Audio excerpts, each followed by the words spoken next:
Hi and welcome once again to Two Wheels, again from the NEC. You know, there was so much to show you last week, we couldn't possibly cram it all in. So we've got a load more for you this week. Haven't we, Jeff? Jeff! Come on! Suzuki are doing it again to me. They've introduced a new bike, nice and all. I'm enjoying myself sat on it. A name I can't flipping pronounce, Epicuro. Where did they get these names from?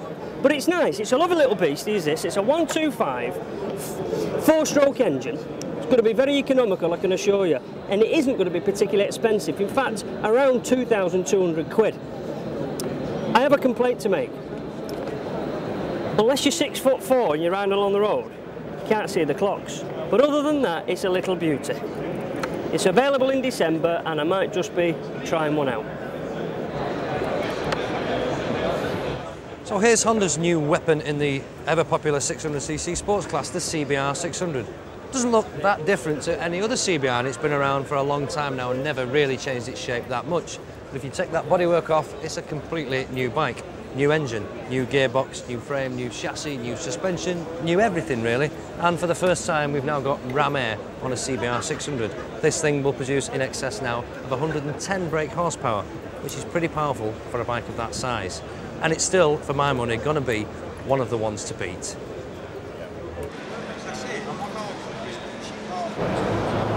Well, I've walked round and round the show, and I must admit I was dying for a sit down. Do you know what? This has caught my eye. It's not new, 650 Pegaso from Aprilia, but you know, with the luggage, with the top box, with the tank bag, I could go miles on this. In fact, I could probably go miles home, and you could do an awful lot worse, whether you're touring, city work, whatever. It's got to be great value, just over £5 plus the bits and pieces, and I tell you what, it's got a very comfy pillion seat as well.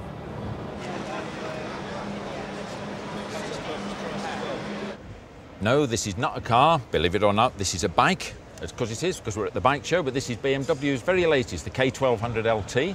But enough from me, let's have a word with the designer and see what was behind it.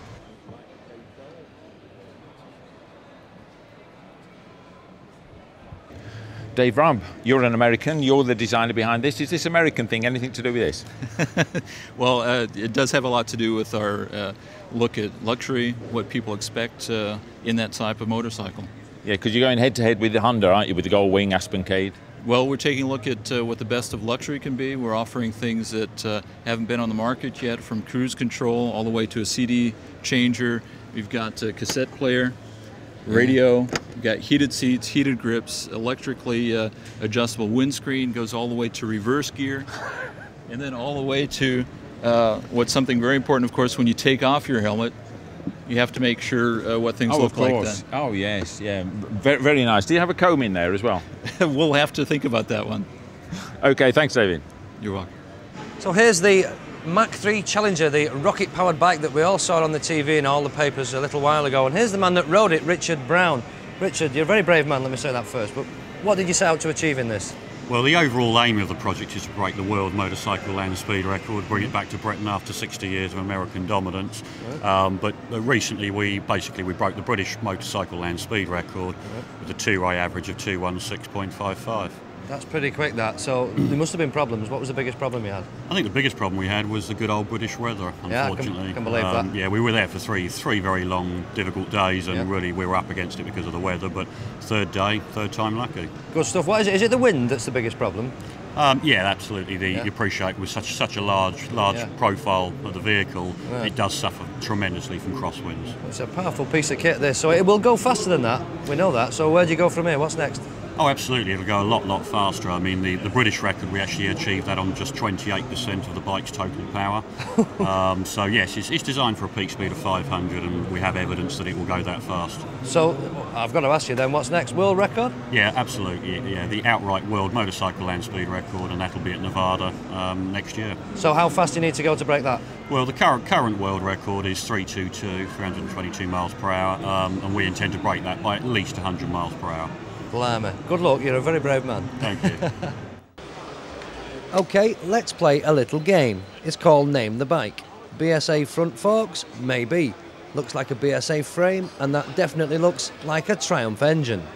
But this is a retro bike made by the firm that are well known for their high-performance super sports bikes and muscle machines. It's the new Kawasaki, the W650. Now, Jeff, there's retro and retro, but I mean, this is totally retro. How did all this start? Well, principally what we've got here is a bike that's been developed first and foremost for the Japanese marketplace.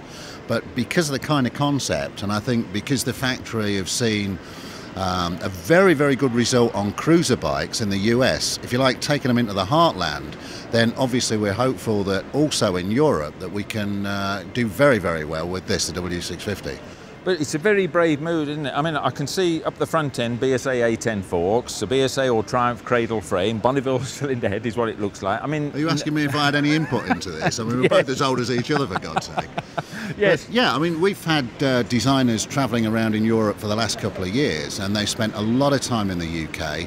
They've been to Sammy Miller's museum. They've obviously been just up the road to the National Motorcycle Museum, and there's a lot of inspiration from a lot of truly British motorcycles in this particular product.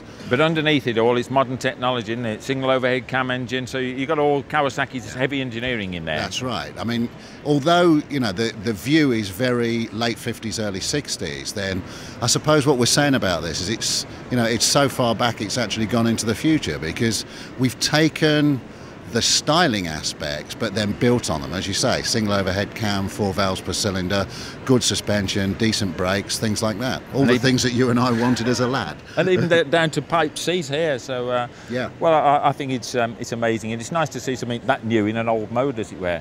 But just before we leave this one, can I ask you, ZZR 1100, I've had a look around your stand, I haven't seen the new one. Ah, well, you and 40,000 other people have been asking that kind of question. What we have done is improve the ZZR 1100, but it's going to be around for a while. But, you know, watch this space. Who knows what might come out. All right, thank you. Thank you. If you really want to turn some heads, you need one of these, an Arlen Ness. This is called a smooth Ness. 1340 cc's of Harley-Davidson motor. Certainly looks like nothing else I've ever seen, and probably makes a heck of a racket. What's it worth? Well, for insurance purposes, it's valued at around $100,000.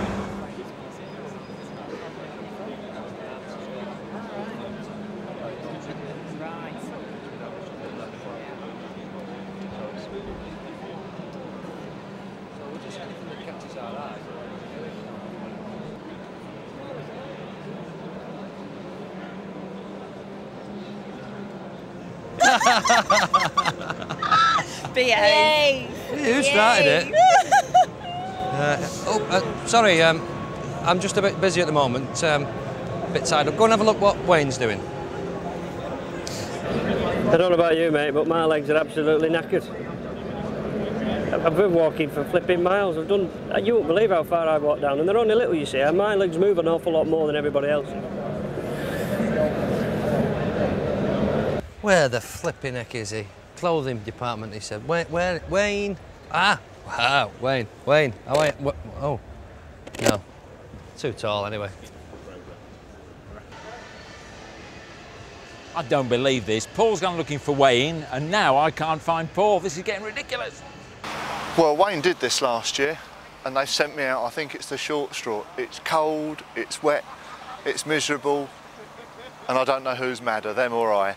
Object of the exercises for the Aquatic Challenge, you build something that vaguely resembles a bike with a couple of canoes strapped to it, out around the buoys and back, and I should think they'll be damn glad to get back.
Well, if they let me out of here, join us after the break for more from this year's NEC show.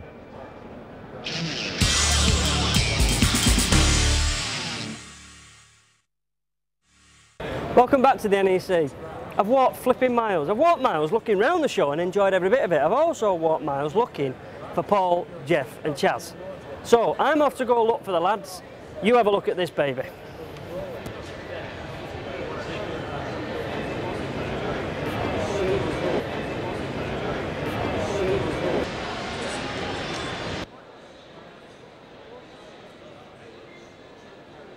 Now there's a name you may not recognise, Hyosung. Where the flipping heck have you seen that before? Probably nowhere, because they've just been released into this country for the first time here at the NEC this year. And they're made in Korea, Korean-made bikes and scooters. Very big in Germany now. Whole range of scooters and bikes, all learner legal bikes. And they're soon to release a 300cc twin cylinder. And look at this one here, little Hyosung, the perfect pizza delivery bike. Suzuki's Bergman, 400cc of town bike, like a city cruiser. It's low and it's long and it's a cut price version. Look, and it's a very slim version. Because come round here, look at that.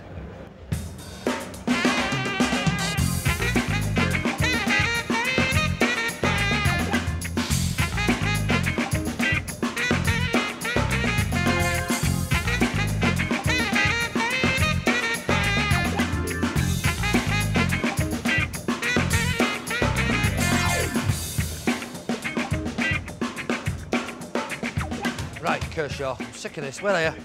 Come on, Wayne. I don't believe this. Actually, Wayne was really well and truly lost. We think he spent most of his day wandering around aimlessly outside of the NEC. So while we continue to search for Wayne, here's a look back at some of the highlights of this year's International Bike Show.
If you visited this year's NEC show, you'll realise that we have hardly scratched the surface. With 80 new models on view, this year was bigger and better than ever. We enjoyed the trip, although we did have one or two problems, as you'll now see. But it's a bit big for little boys like me. So what they do is they bring you. The show opens will take place. Shut up, yeah. Kill it. 900cc. I'm not normally like this now, I'm sorry mate. It's so technical, isn't it? Ian hasn't got a clue what I'm doing. 2 years I've been doing it as well. I don't want to put you off, mate. No. Yeah, as if you bother me, Ian. Just put it away.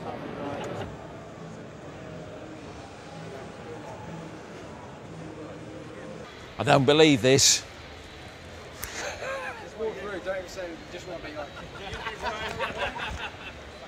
Don't laugh. I guarantee there'll be one in here somewhere. Or more. People down here think I'm a lunatic. They all think I've gone off my head. Well, welcome back to Two Wheels. No, I'll start again because it's the NEC.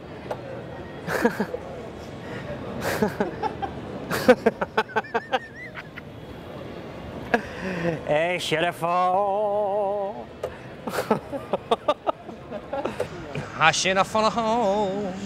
She belongs to me. Right, you run. You run. Well, welcome. Oh. No, right. Right. I don't believe he's going to ask him to move. He's going to get chinned. He's going to chin him. It's a massive show. I've walked flipping miles. I've walked miles having a look round, and I've walked miles just looking for...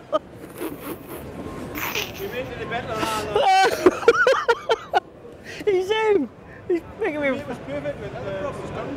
Oh, it might have been. Oh, it's him. Serious, this is. I got it right first time, and then he decided to change it, and now I can't do it for laughing. Oh. Right, don't laugh now, so smash your face in. What? Sorry, excuse me. What you do? Hey, where have you been? What do you mean, what we do? I've been looking everywhere for you, I've been everywhere. Flip, well, come on. What we doing? Stick together, hold hands. I'm not holding his hand. Last time I held his hand, he wanted extras.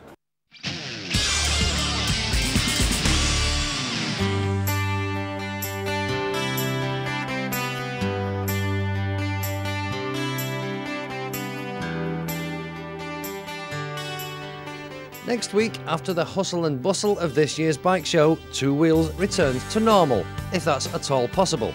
We take a peep into Jeff's video diary as we travel with him on a brand new VFR 800 to the Bol d'Or in the south of France.